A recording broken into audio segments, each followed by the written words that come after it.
Hi guys, welcome back. This video is going to be the second about media, and this one's going to talk about the media library.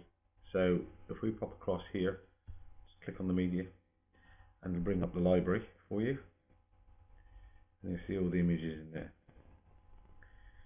Okay, so we've actually got quite a few in here. I'm going to play around with this one here, I think. So what we need to do, if we click on that there, that will load that in. Okay, so you can see this image is actually huge, and if I put that in the post, I can go through the whole scaling it down in the box I showed in the last video, which is fine, but you can actually do, if you want it to be a permanent change, you can do it in here. So you just come down slightly, and then you come across here and you click on edit image, and that changes the page and you'll get another box. In fact, you won't, because it's just had a complete Mary. Okay, so what it's done is pulled up this here, and you got some options here.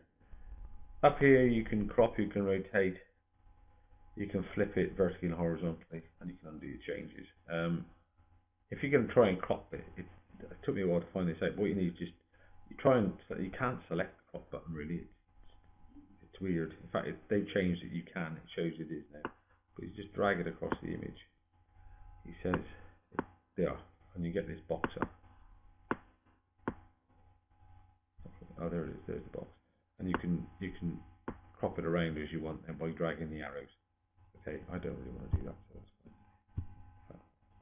I'll crop it, and it'll work. And then what I'll do is I will undo that. Okay, so that's how you crop. It's a bit better than it used to be. They've changed it obviously, which is great. The one thing I use, I mean, you can use aspect ratio if you understand the aspect ratio. Personally, I prefer to use scale, but you have to open it up. And you've got the image, you can see it's huge, 2,500 pixels by 1563. So you look at that, it's obviously taller. So if I wanted to adjust the height and not the width, well, make it relative to that, I'd highlight the width, and then I go, right, I actually want it width in the post, we'll go 500, that's more reasonable. So you go scale,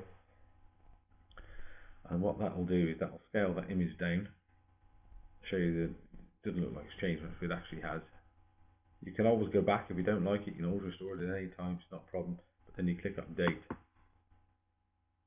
and you will find then that has held those changes. But as I say, you can always come back into this and by going to edit, and you can restore the original image size, so it's not a problem. There's nothing you can do in here that will actually be permanent if you don't want it to be. Okay, so that's that. In here, if you want to get really sort of jiggy with your images, what you can do, if it'll come down, is you can add captions, your alt text if you haven't done it already. You can actually add a description.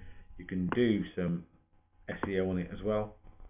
Okay, on the image itself, so when it goes into things like Google Images, this is very useful as well. So don't discount this. If you really want to go to town on doing your SEO, this is one of the places you can do it. Okay, so that's the end of that. That's using the media box. It's not hard. It's not. It's just things that take time to learn.